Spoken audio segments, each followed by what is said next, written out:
Lo que pasó aquel viernes por la noche fue tan sutil, tan pequeño, que cualquier otra persona lo habría dejado pasar. Pero no yo. Estábamos en casa, en una cena que organizamos con amigos. Nada especial, 4 parejas, algo de vino, música de fondo, risas normales. Hasta que a mitad de la cena, Jorge rompió una copa. No fue un accidente violento. Ni siquiera hizo ruido de verdad. Fue como si se hubiera rendido el cristal en su mano. Se disculpó y fue a buscar un trapo mientras todos seguían comiendo.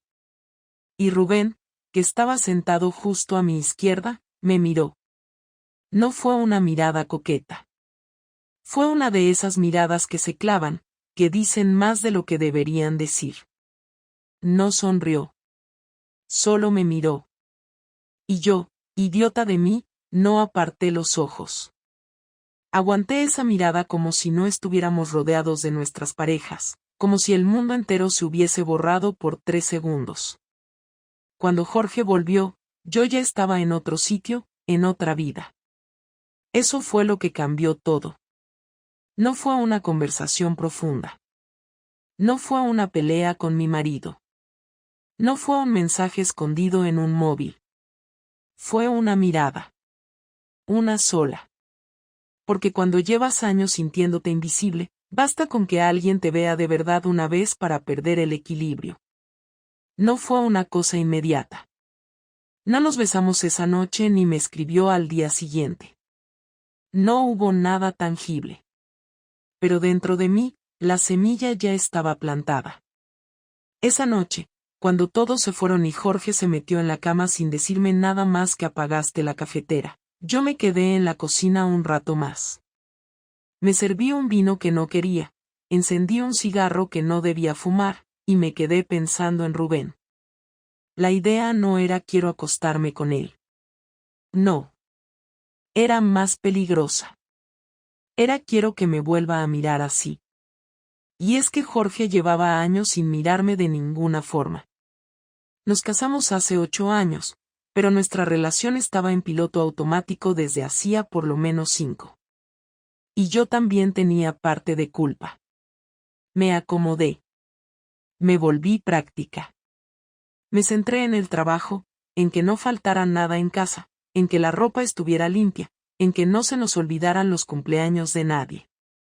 Y sin darnos cuenta, dejamos de hablarnos como pareja. Seguíamos siendo un buen equipo logístico. Pero el amor, el deseo, la complicidad, eso ya no existía. Y ahí estaba Rubén. Casado también.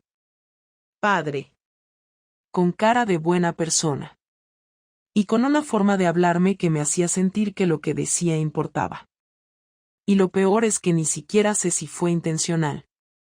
Puede que él no pensara en mí de esa forma. Puede que yo me lo inventara todo. Pero daba igual. Porque ya no podía dejar de pensarlo. A la semana siguiente, me crucé con él en el supermercado. Me saludó normal, como cualquier compañero de trabajo. Pero yo noté algo en su voz. O quise notarlo. Me preguntó si iba a la reunión de lunes, y le dije que sí.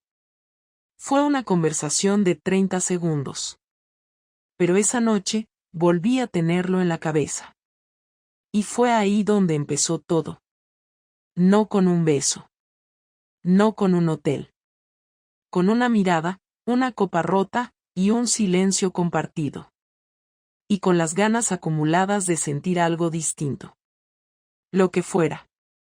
Jorge se enteró de todo de la forma menos esperada, y para ser sincera, si me hubieras preguntado un mes antes, habría jurado que él jamás notaría nada. Yo pensaba que podía con todo, que era buena ocultando lo que sentía, lo que pensaba, incluso lo que hacía. Pero no. La realidad es que nunca me di cuenta de que Jorge no era tonto, ni insensible, ni despistado, simplemente había elegido no mirar demasiado de cerca, hasta que algo le hizo mirar, y lo que vio ya no pudo olvidarlo. Todo pasó en la boda de la prima de Jorge, en Madrid. Había insistido mucho en que fuéramos los dos, que no podía presentarse sin mí, que la familia estaría pendiente, que era importante. Yo no quería ir. Ni por la prima, ni por la boda, ni por Jorge. Estaba en esa etapa donde cualquier plan con él me generaba una pereza imposible de disimular, pero fui. No tanto por él, sino porque Rubén también iba a estar. Era amigo del primo del novio o algo así, ni siquiera me acuerdo bien, pero me lo había comentado una semana antes en la oficina y eso fue suficiente para que dejara de buscar excusas. Desde el primer momento, Jorge estuvo de mal humor. No porque sospechara nada, sino porque yo estaba distante, seca, como si no me importara estar allí. Y era cierto. Estaba más pendiente de si Rubén llegaba, de dónde se sentaría, de si me buscaría con la mirada. Jorge notó mi desconexión desde que bajamos del coche. No hizo ninguna escena, pero me lo dijo con ese tono que usa cuando quiere hacerme sentir culpable sin levantar la voz. Me soltó un "no hace falta que finjas que quieres estar aquí" mientras yo me retocaba los labios en el espejo retrovisor, y en vez de discutir, le dije que no empezara, que no era el momento. Rubén llegó justo cuando servían los entrantes. Me saludó con un gesto rápido, casi como si no me conociera, pero cuando se sentó 3 mesas más allá, noté que sus ojos volvían a mí cada tanto. Yo me sentía ridícula, como una adolescente, pero también viva. Más viva que en años. Jorge no lo miró ni una sola vez, pero yo supe que había notado algo, no sé si por mi expresión o por cómo me arreglé ese día, no especialmente para él. Después de cenar, cuando empezó la música, Rubén se acercó. No a mí, sino a Jorge. Le pidió que si me podía sacar a bailar. Fue como una broma entre colegas, una manera de no levantar sospechas, pero había una tensión extraña en su sonrisa. Jorge dudó un segundo, luego se encogió de hombros y dijo claro, si ella quiere. Yo asentí, sabiendo que había algo raro en todo eso, pero incapaz de resistirme. Bailamos una canción. Una sola. No hablamos. Apenas rozábamos los cuerpos. Pero había algo tan evidente en mi forma de mirarlo, en cómo él me sostenía la mano, que cualquiera que hubiese prestado un poco de atención habría entendido que ahí había algo más. No un tonteo, no una tensión, algo más sucio, más profundo. Cuando terminó la canción, volví con Jorge. No me dijo nada. Se limitó a servirse más vino. A las 2 de la mañana, ya en el hotel, mientras yo me desmaquillaba en el baño, él dejó caer una frase sin mirarme. ¿Hace cuánto te lo estás tirando? Me quedé congelada. No por la pregunta, sino por el tono. No había gritos, ni rabia, ni sarcasmo. Solo una certeza dolorosa, como si ya hubiera llorado antes de preguntarlo. No respondí. Me quedé frente al espejo, sin saber qué decir. Él se levantó, se puso los zapatos y cogió el abrigo. Salgo a caminar, no quiero verte ahora mismo, dijo antes de cerrar la puerta. Ahí supe que lo había perdido todo. Al día siguiente no hablamos. Volamos de vuelta a Valencia sentados juntos pero en silencio. Cada uno mirando por su ventana. En casa, Jorge se encerró en el despacho. Yo no sabía si debía hablar, inventar algo, mentir. La cabeza me iba a mil. Pensé en decir que no había pasado nada físico, que solo era una conexión emocional, una tontería. Pero también sabía que cualquier excusa sonaría falsa. Él ya lo sabía. Había visto más de lo que yo creía haber disimulado. Pasaron 3 días sin que dijéramos nada. Ni un mensaje. Ni una pregunta. Nos cruzábamos por el pasillo y era como si fuéramos 2 extraños. Hasta que una noche, me esperó en la cocina. Me ofreció un café, lo cual ya fue raro. Se sentó frente a mí y me dijo, sin rodeos, necesito saber si te has acostado con él o si solo fue flirteo de oficina. No lo dijo con odio. Lo dijo como alguien que quiere saber cuán profundo es el agujero para ver si todavía se puede salir. No mentí. Le dije que sí. Que había pasado. Que no fue una sola vez. Que no era solo atracción. Que llevaba meses sintiéndome invisible y que Rubén me había hecho sentir otra vez alguien. Ni siquiera intenté justificarlo. Solo lo solté. Me temblaban las manos pero no la voz. Jorge no me interrumpió.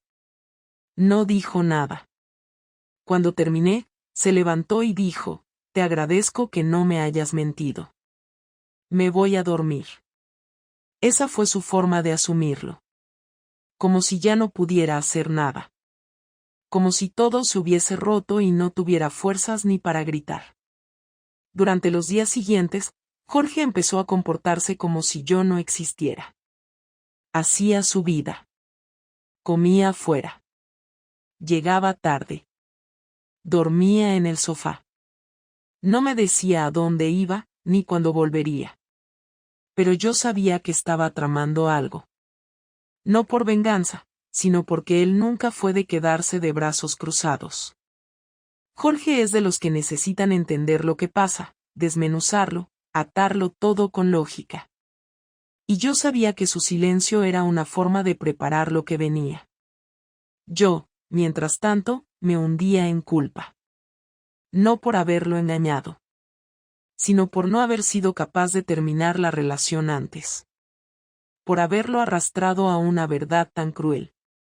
Y porque, pese a todo, no podía dejar de pensar en Rubén. En lo que él representaba. En esa versión de mí que solo existía con él. Pero también sabía que lo que habíamos hecho iba a tener consecuencias. Que Jorge no iba a dejarlo pasar como si nada.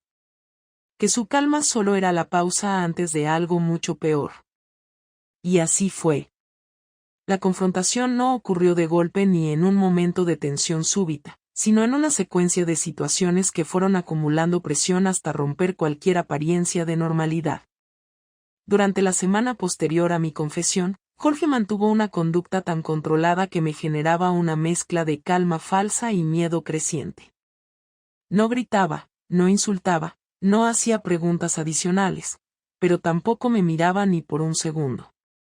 Se limitaba a existir en la casa como si yo no formara parte del escenario, y ese tipo de distancia, tan deliberada y tan calculada, duele más que cualquier explosión.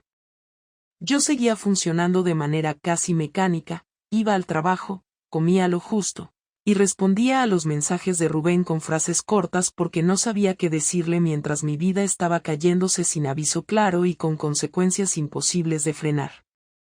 Él me preguntaba si estaba bien, si Jorge había reaccionado mal, si quería vernos, y yo evitaba comprometerme con respuestas que sonaran a decisión definitiva, porque todavía no sabía qué era lo correcto ni lo conveniente ni lo que yo realmente deseaba. El viernes por la noche, Jorge llegó más temprano de lo habitual. Yo estaba preparando algo para cenar porque me pareció absurdo seguir fingiendo que la casa podía mantenerse en silencio eterno. Él dejó las llaves en la encimera con un movimiento seco y se sentó a la mesa sin decir absolutamente nada. Pasaron varios minutos en los que solo se escuchaba el ruido de los cubiertos que yo movía para ocupar mis manos, como si eso fuera a resolver algo. Cuando terminé de cocinar, dejé los platos sobre la mesa y esperé a que dijera algo, pero él se limitó a observarme con una expresión que ya no era solo fría sino profundamente cansada, como si hubiera pasado días enteros tratando de ordenar sus emociones y no hubiera conseguido nada que le sirviera para entenderme. Finalmente habló. Quiero que hablemos, pero quiero que lo hagamos sin evasivas. No voy a soportar que me respondas con frases preparadas ni con explicaciones llenas de adornos. Quiero que me digas exactamente por qué pasó esto, cuándo empezó y qué significa para ti. No quiero adivinar más. Me quedé de pie, apoyando las manos en la mesa porque sabía que la conversación iba a ser larga y difícil. Respiré hondo antes de responderle porque no quería que mi voz temblara, aunque no tenía manera de evitar que me temblaran los dedos. Jorge me observaba como si estuviera analizando cada gesto, y eso me ponía todavía más nerviosa. Empezó hace unos meses. No sé ponerle una fecha exacta porque no fue un momento claro ni planificado. Yo estaba desconectada de nosotros desde hacía tiempo y él apareció en un momento en el que me sentía invisible. No estoy intentando justificarlo, solo quiero explicarlo bien. Pasó porque yo lo permití, porque no supe parar a tiempo, y porque me dejé llevar por algo que me hizo sentir cosas que creía que se habían muerto dentro de mí. Jorge apretó los dientes. No gritó, pero tenía esa forma de apretar la mandíbula que usaba cuando algo lo superaba. Me miró directamente a los ojos durante varios segundos antes de hablar de nuevo. ¿Te acostaste con él mientras seguías durmiendo conmigo, mientras venías aquí y hacías vida normal, salías con él? Sí. No hubo forma de suavizar esa respuesta. No había un modo de decirlo sin que le doliera, y preferí decirlo directamente para que al menos no pensara que quería manipular la conversación. Jorge cerró los ojos, como si necesitara unos segundos para absorber la frase y continuar. Cuando los abrió, tenía una mezcla de rabia y decepción que no sabía cómo sostener. ¿Lo amas?, preguntó después, sin rodeos y sin vacilaciones. No lo amo. No sé qué siento exactamente, pero no es amor. Era una mezcla de deseo, atención y sentirme viva, y eso no es amor. Jorge golpeó la mesa con la palma abierta, no en un gesto violento hacia mí sino como una descarga de todo lo que estaba conteniendo. El sonido retumbó por toda la cocina y fue suficiente para que yo diera un pequeño sobresalto.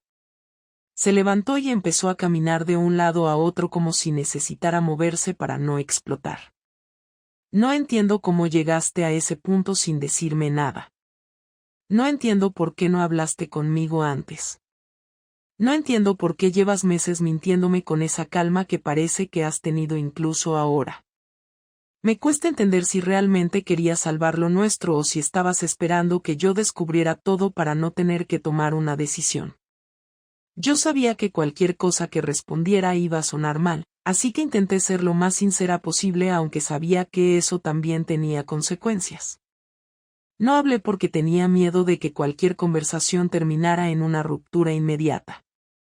Tenía miedo de admitir que me sentía sola dentro de mi propio matrimonio. No supe pedir ayuda y tampoco supe detenerme antes de hacer algo imperdonable. Jorge soltó una risa vacía. Una que nunca le había escuchado, una risa que no era de humor sino de frustración absoluta. Pues ya lo hiciste, Laura. Ya lo hiciste y ahora solo queda asumirlo. Te lo voy a preguntar claramente, ¿quieres seguir conmigo o quieres irte con él? No me dio tiempo de preparar una respuesta porque era una pregunta demasiado directa, demasiado cargada, demasiado definitiva. Aún así, tuve que contestar. No quiero irme con él. No estoy enamorada. Tampoco sé si quiero seguir contigo de la misma manera en que estábamos antes. No quiero perderte, pero tampoco quiero mentirte. No sé qué quiero exactamente porque ahora todo está revuelto. Jorge respiró hondo y apoyó las manos en la encimera, bajando la cabeza como si no tuviera fuerzas para seguir. Cuando volvió a hablar, lo hizo más tranquilo, pero esa tranquilidad era peor que cualquier tono agresivo. Entonces quiero que escuches esto muy bien. No voy a ser un segundo plato. No voy a estar aquí mientras tú decides lo que quieres sentir. No voy a aguantar que sigas en contacto con él mientras intentas arreglar algo conmigo. Si quieres intentar salvar este matrimonio, él desaparece de tu vida desde hoy. Ni mensajes, ni llamadas, ni encuentros en el trabajo, ni conversaciones de cierre emocional. Nada. Si quieres seguir con él, dímelo ahora mismo y empacamos tus cosas. Esa frase, tan directa, tan contundente, me dejó sin aire. No había espacio para pelearla. Era un ultimátum que no sonaba impulsivo sino completamente pensado. Yo no quería perder a Jorge, pero tampoco podía prometer algo que no estuviera segura de cumplir sin pensarlo bien. Sentía una mezcla de vergüenza, miedo y una resistencia extraña dentro de mí, porque cortar a Rubén de golpe significaba enfrentarme a un vacío que yo misma había creado para llenar otro vacío más antiguo. Jorge esperó mi respuesta, pero yo estuve varios segundos en silencio, intentando ordenar una mente que no quería ordenarse. Finalmente dije: voy a cortar todo contacto con él, pero necesito que entiendas que no es tan fácil como apagar un interruptor. No porque quiera mantenerlo, sino porque tengo que asumir muchas cosas sola antes de poder ser alguien diferente aquí contigo. Jorge asintió con un gesto seco, recogió su plato, lo dejó en el fregadero y dijo antes de irse al dormitorio: no me interesa que seas diferente. Me interesa que seas Leo. Mañana hablaremos de lo que viene ahora. Y esa fue la frase final de la confrontación, una frase que dejó claro que Jorge no estaba dispuesto a ser paciente, ni a ser víctima, ni a ser actor secundario de mi caos. Y yo supe que la calma ya no era calma, que la conversación siguiente sería peor, y que su decisión aún no había sido dicha. Y también supe que mi vida estaba a punto de cambiar de una forma que yo todavía no alcanzaba a imaginar.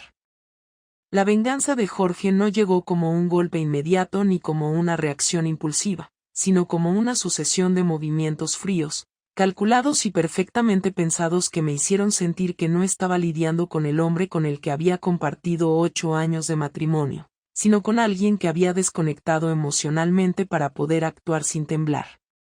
Él dijo que hablaríamos al día siguiente, pero cuando llegó la mañana, ya había empezado a ejecutar un plan del que yo era totalmente ajena y que descubriría solo cuando ya estuviera demasiado avanzado como para frenarlo o para negociar cualquier cosa. Ese sábado por la mañana bajé a la cocina y lo encontré sentado, vestido como si fuera a la oficina aunque era fin de semana, revisando documentos que yo no había visto antes. Ni levantó la vista al escuchar mis pasos. Me serví café esperando que dijera algo y no ocurrió hasta que cerró una carpeta con un gesto lento y deliberado. Entonces habló sin suavizar ni una sola palabra. Hoy voy a salir varias horas. No te voy a decir con quién ni para qué. Lo sabrás pronto. Necesito que no me preguntes nada porque no voy a responderte. Solo quédate en casa. No quiero que cuando vuelva hayas tomado decisiones sin consultarme. Su tono no transmitía rabia ni resentimiento, era algo más inquietante, una mezcla de determinación y distancia que no había visto nunca en él. Quise saber qué estaba haciendo y por qué tenía esa carpeta llena de papeles, pero no logré juntar palabras que sonaran a una pregunta legítima y no a un intento desesperado por recuperar control. Él no esperó a que dijera nada. Se levantó, dejó la taza en el fregadero y añadió: esto no va a ser como esas parejas que pretenden seguir como si nada. No voy a permitir que me conviertas en un hombre al que le ocultan cosas. Si voy a quedarme contigo o si voy a separarme, lo decidiré con toda la información en la mano. Y se marchó sin esperar ninguna respuesta por mi parte. Me quedé sola en casa con una sensación incómoda de anticipación, sin saber si debía llamarlo, respetar su silencio o salir yo también, pero temiendo que cualquier movimiento mío fuera interpretado como una provocación. Pasaron las horas y mientras intentaba distraerme limpiando o revisando correo, mi cabeza no dejaba de imaginar 1000 escenarios que no tenían sentido. Yo seguía con el estómago encogido porque intuía que estaba preparando algo que no solo iba a afectarme a mí, sino también a Rubén, a mi trabajo y quizá incluso a nuestra familia más cercana. A las 5 de la tarde volvió. Entró a la casa con la misma serenidad inquietante con la que había salido. Tenía otro sobre en la mano, que dejó sobre la mesa del comedor con total tranquilidad. Yo me quedé de pie sin atreverme a acercarme cuando él me dijo: puedes abrirlo. Dentro había copias impresas de correos enviados desde mi cuenta del trabajo, fotos nuestras en eventos donde Rubén también aparecía y un documento que no reconocía al principio. Cuando lo leí, sentí como si me hubieran arrancado el aire del cuerpo. Era un comunicado interno dirigido a recursos humanos donde se explicaba un posible caso de conducta inapropiada entre empleados del despacho y la necesidad de abrir una revisión formal por conflicto de intereses y comportamiento no profesional. No había nombres, pero el contenido era tan evidente que bastaba con unir 2 puntos para saber a quién afectaba. Hablan de nosotros, dije sin poder evitar que mi voz sonara más alterada de lo que quería. Jorge asintió lentamente. He pedido una reunión con tu jefe para el lunes. Le he entregado pruebas de que mantenías una relación con un compañero del trabajo. No le dije su nombre, pero él lo averiguará en cuanto revise los registros. No hice esto por despecho, sino porque necesito que pagues una parte de lo que hiciste sin que tú misma controles en qué consiste exactamente. Mi reacción fue inmediata. ¿Estás intentando que me despidan? Jorge no subió el tono ni un solo centímetro. No intento nada. Si te despiden o no, será decisión de tu empresa. Yo solo puse la información donde debía estar.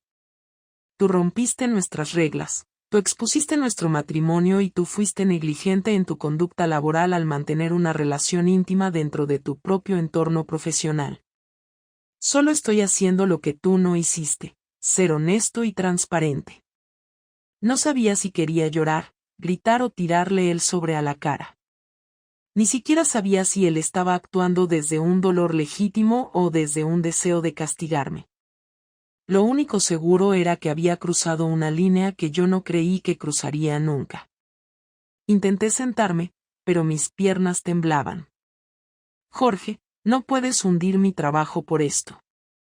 Quieres venganza, lo entiendo, pero esto afecta mi futuro, mi estabilidad, todo lo que he construido. Él me interrumpió con una calma que me resultaba insoportable. No es venganza. Es consecuencia. Yo no decidí que tuvieras una aventura. No decidí que mezclaras lo personal con lo laboral. No decidí que me mintieras durante meses.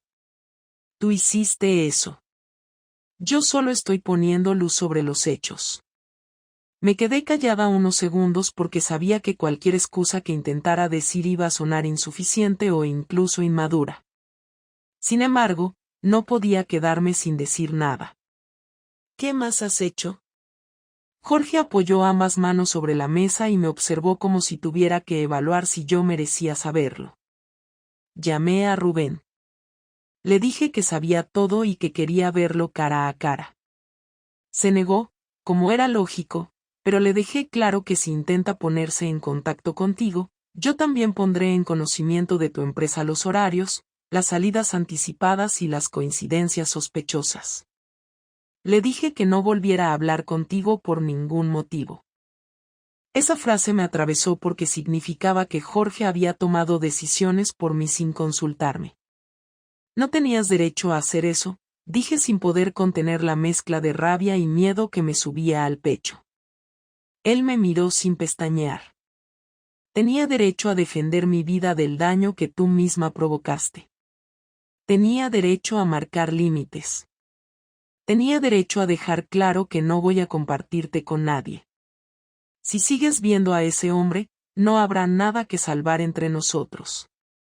Y si él decide buscarte, se enfrentará a las consecuencias. Quise preguntarle qué consecuencias, pero no fue necesario porque él mismo añadió, le dije que si volvía a aparecer, haría pública su implicación en tu expediente disciplinario. No me importa si él queda expuesto, si su familia lo descubre o si pierde algo en su trabajo. No voy a proteger a quien destruyó mi casa contigo. Estuve varios segundos procesando aquello, con la sensación de que mi vida se estaba derrumbando en tiempo real. Jorge continuó hablando mientras yo intentaba respirar. Y eso no es todo. Mañana vamos a visitar a mis padres y a los tuyos. Les contaremos lo sucedido. Si tú no quieres hablar, hablaré yo. No voy a ocultar más lo que ha pasado. No pienso seguir fingiendo que todo está bien mientras siento que me mentiste durante meses. Ahí perdí el control por primera vez desde que todo empezó. Jorge, por favor, eso no. No metas a nuestros padres en esto. No puedes humillarme delante de ellos. Él no se movió ni un milímetro. No es humillación. Es verdad. Y la verdad no debería darte miedo si crees que hay algo que salvar. Si te da miedo, entonces ya sabes que esto no tiene arreglo. Me apoyé en la pared porque sentía que podía perder el equilibrio en cualquier momento. Quería detenerlo, quería pedirle que frenara todo ese despliegue de castigo, pero al mismo tiempo sabía que él estaba haciendo algo que yo misma había provocado, por mucho que me costara aceptarlo. Él no había decidido nada de esto. Lo había hecho yo. Cuando terminó de hablar, añadió algo más que me dejó todavía más desconcertada. Y antes de que lo preguntes, no me voy a divorciar todavía. No hasta que veas si eres capaz de enfrentar todo esto de frente. Si huyes, si te escondes, si intentas hablar con él, si intentas suavizar lo que hiciste, entonces sí, nos divorciaremos. Pero antes quiero ver quién eres realmente cuando no puedes esconderte. Me quedé sin respuesta. Jorge recogió sus cosas, subió al dormitorio y cerró la puerta sin dar un portazo, lo cual hacía todo más difícil. Yo me quedé en el comedor, respirando con dificultad, sabiendo que él había empezado una venganza que no necesitaba gritos ni violencia para destruir mis seguridades. Y yo debía decidir si enfrentaba o no todas las consecuencias que él estaba dispuesto a poner frente a mí sin que me quedara espacio para manipular, mentir, suavizar o escapar. La última conversación entre nosotros no fue algo que buscáramos ni que programáramos. Ocurrió simplemente porque ya no quedaban más pasos intermedios, ni más juegos de apariencias, ni silencios que sirvieran de escudo. Jorge había llevado su plan de venganza hasta donde le era posible sin llegar a la ruptura formal, pero se notaba que había alcanzado el punto exacto donde necesitaba una resolución, y yo también.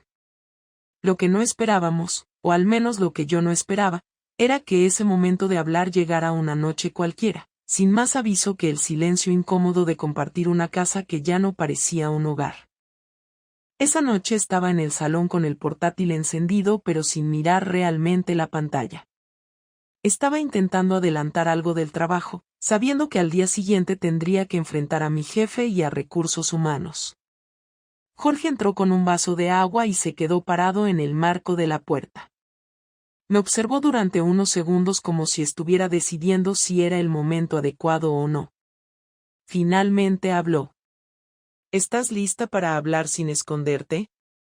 No era una amenaza ni una provocación, era una invitación directa a cerrar lo que habíamos abierto hace semanas. Cerré el portátil y asentí. Él se sentó frente a mí, se apoyó sobre las rodillas y me miró con una seriedad que dolía más que cualquier grito. No quiero más discursos preparados ni versiones simplificadas. Ya conozco los hechos. Ya vi las pruebas. Ya actué en consecuencia. Ahora quiero saber qué piensas hacer tú. Porque si vas a quedarte en esta casa, si vas a intentar reconstruir esto, tiene que ser desde una verdad incómoda, no desde una excusa conveniente. Me costó encontrar por dónde empezar. Lo había pensado muchas veces, pero cuando se trataba de ponerlo en palabras frente a él, todo parecía torpe o insuficiente.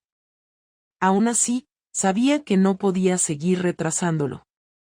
Estoy aquí porque no quiero perderte, porque lo que pasó con Rubén no significa que no te valore o que no quiera luchar por nosotros. No estoy intentando justificar lo que hice, ni minimizarlo, pero tampoco puedo prometer que en una semana todo se va a sentir como antes. Sé que te fallé. Sé que te mentí. Sé que te decepcioné, y asumo todo eso.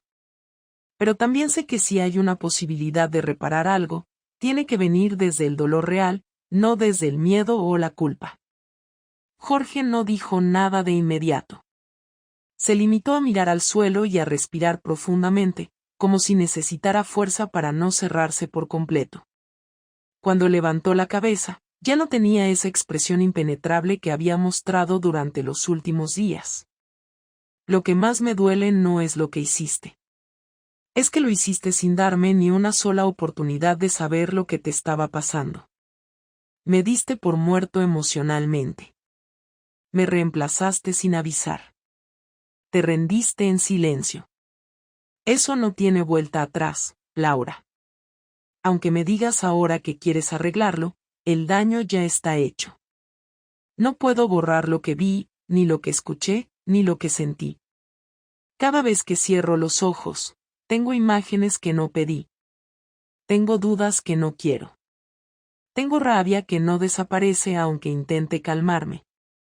Intenté responderle, pero me hizo un gesto con la mano para que no lo interrumpiera.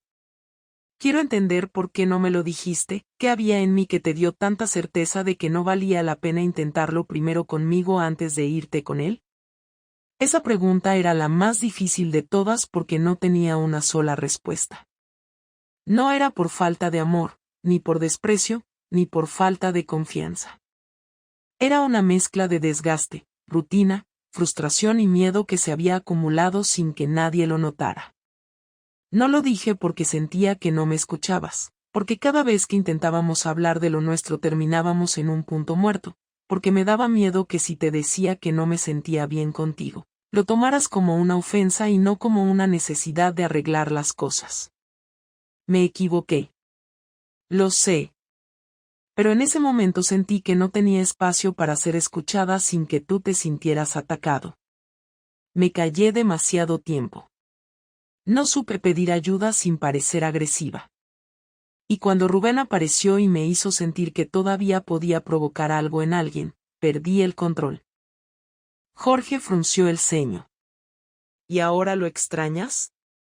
Esa pregunta no me sorprendió. Era inevitable. Era la duda que estaba debajo de todo lo que nos impedía avanzar. No lo extraño como persona. Extraño lo que me hacía sentir. Extraño la atención.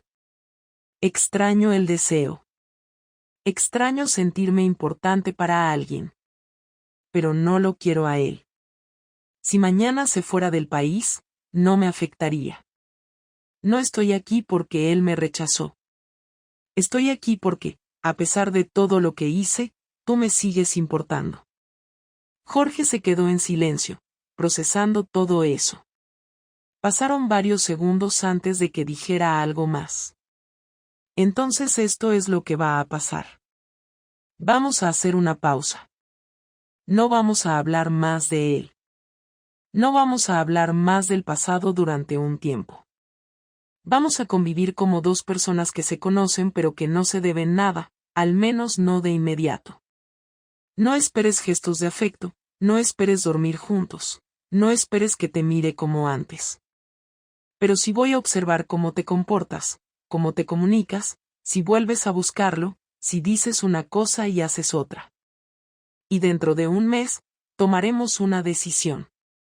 Tú dirás si realmente quieres reconstruir algo conmigo y yo diré si tengo ganas de seguir al lado de alguien que me destruyó la confianza más importante que tenía. Yo no esperaba menos.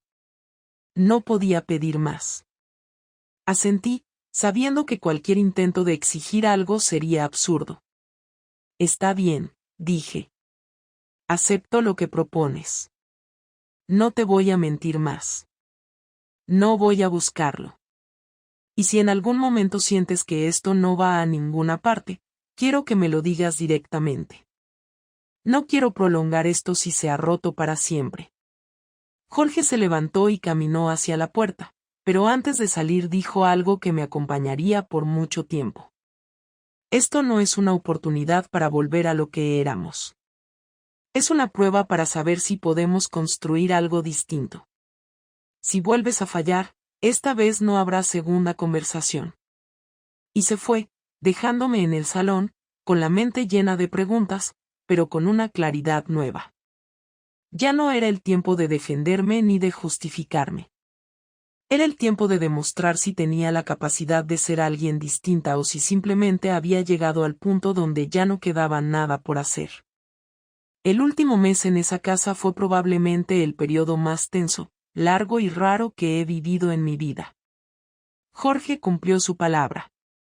No me trató mal, no me hizo escenas, no me cuestionó ni una sola vez sobre lo que había pasado.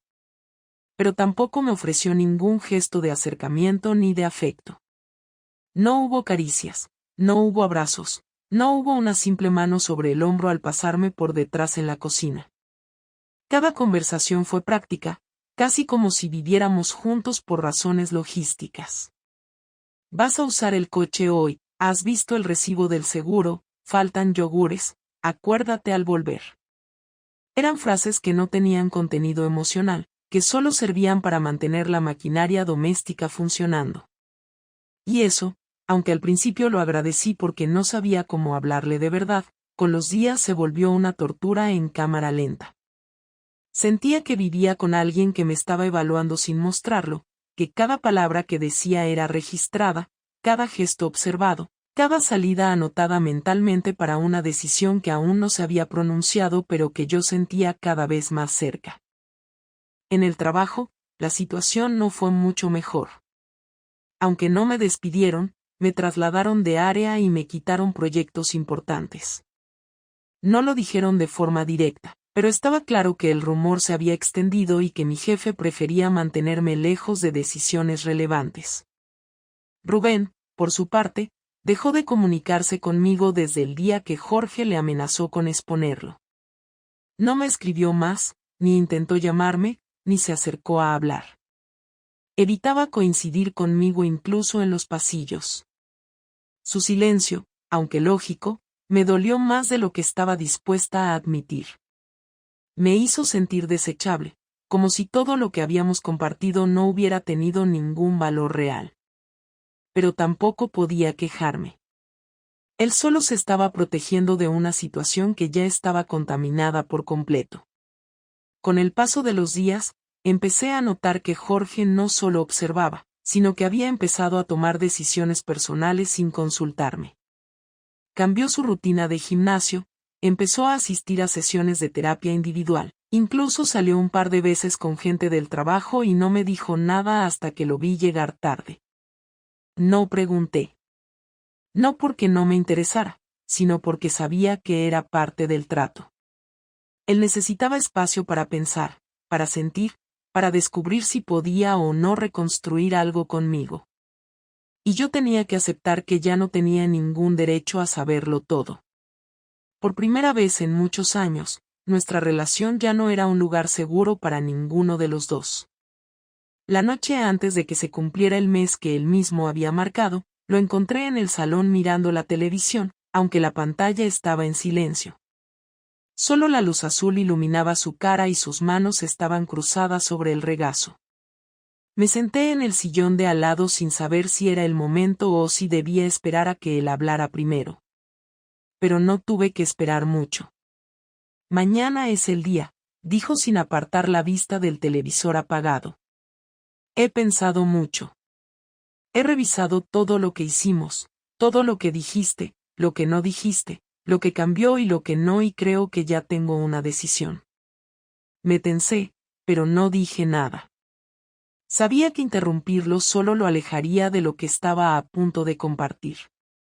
No puedo seguir contigo como si nada. Eso ya no es posible. Pero tampoco quiero odiarte. No quiero arrastrar esto más allá de lo necesario. Así que he decidido que me voy a ir. No quiero seguir viviendo aquí. No quiero que nuestras conversaciones se basen en qué falta en la nevera o si hay que pagar el gas. No quiero convivir con alguien por inercia. Y sé que tú tampoco. Me quedé en silencio durante varios segundos porque no era lo que esperaba. Había supuesto que decidiría echarme, que haría las maletas, que me pediría que me fuera de la casa, que se quedaría con todo lo que pudiera recuperar de esta historia. Pero no. Él era el que se iba. El que se alejaba. El que había decidido que, para recomponerse, necesitaba espacio, distancia, un corte limpio. ¿Ya tienes dónde ir?, pregunté porque no sabía qué otra cosa decir. Sí. Un piso pequeño cerca del centro. Es de un amigo del trabajo que se va al extranjero un tiempo. Lo alquilo por 6 meses. Después veré. Asentí. No sabía si eso era un alivio o una herida más. Solo sabía que había tomado una decisión clara y que nada de lo que yo dijera iba a cambiarla. ¿Y nosotros?, pregunté con un hilo de voz que apenas pude controlar. Jorge respiró hondo. No te voy a pedir el divorcio todavía. No porque crea que vamos a volver, sino porque quiero ver cómo me siento lejos de ti. Si descubro que lo nuestro ya no tiene arreglo, entonces lo firmaremos sin problemas. Pero necesito tiempo para entender qué quiero sin que tú estés cerca. Eso fue lo que más me dolió. No la separación, no el abandono, no la pérdida del día a día. Me dolió que él ya no necesitara estar cerca de mí para entenderse, que su vida podía continuar sin mi presencia, sin mis palabras, sin mis gestos. Me dolió saber que se había vuelto autónomo emocionalmente. Y que, en parte, eso también era culpa mía. Al día siguiente, se fue temprano. Tenía una mochila, una maleta de mano y una caja con cosas que sacó del dormitorio. No me abrazó. No me besó. No me deseó suerte. Solo dijo, no voy a bloquearte. Si me necesitas para algo importante, puedes escribirme. Pero no quiero mensajes vacíos ni intentos de reconexión. Déjame espacio. Asentí sin intentar detenerlo. Él salió por la puerta con pasos tranquilos, seguros, y yo me quedé sola en el pasillo, sintiendo que la casa era ahora un lugar ajeno. Durante los días siguientes, me dediqué a ordenar mis cosas, a limpiar los cajones que habíamos compartido, a tirar ropa vieja, a revisar documentos. Lloré algunas noches. No por él. Por mí. Por lo que perdí. Por lo que no supe cuidar. Por lo que nunca tendré otra vez. También empecé terapia. No para recuperarlo, sino para entender cómo llegué a convertirme en alguien que actuó sin medir las consecuencias. No estoy orgullosa de lo que hice, pero tampoco me victimizo. Jorge tenía razón, lo que pasó fue una cadena de decisiones que yo tomé y que él nunca provocó. Hoy, un mes después de su marcha, sigo viviendo sola en la misma casa. No he sabido nada de él. No lo he buscado. No me ha buscado. No sé si volverá. No sé si firmaremos el divorcio. No sé si esto fue un final o un paréntesis. Pero sí sé que no volveré a hacer lo mismo. No porque tenga miedo a perder a alguien, sino porque esta experiencia me hizo ver en qué tipo de persona me estaba convirtiendo. Y no quiero volver a ser esa persona nunca más. Si Jorge decide que esto termina, lo aceptaré. Si decide que vale la pena intentarlo de nuevo, no pondré condiciones. Solo ofreceré la verdad. Y si la vida continúa por separado, también aprenderé a vivir con eso. Porque si algo entendí, es que cuando traicionas, lo primero que pierdes no es al otro. Es a ti misma. Y recuperarte toma más tiempo del que imaginabas.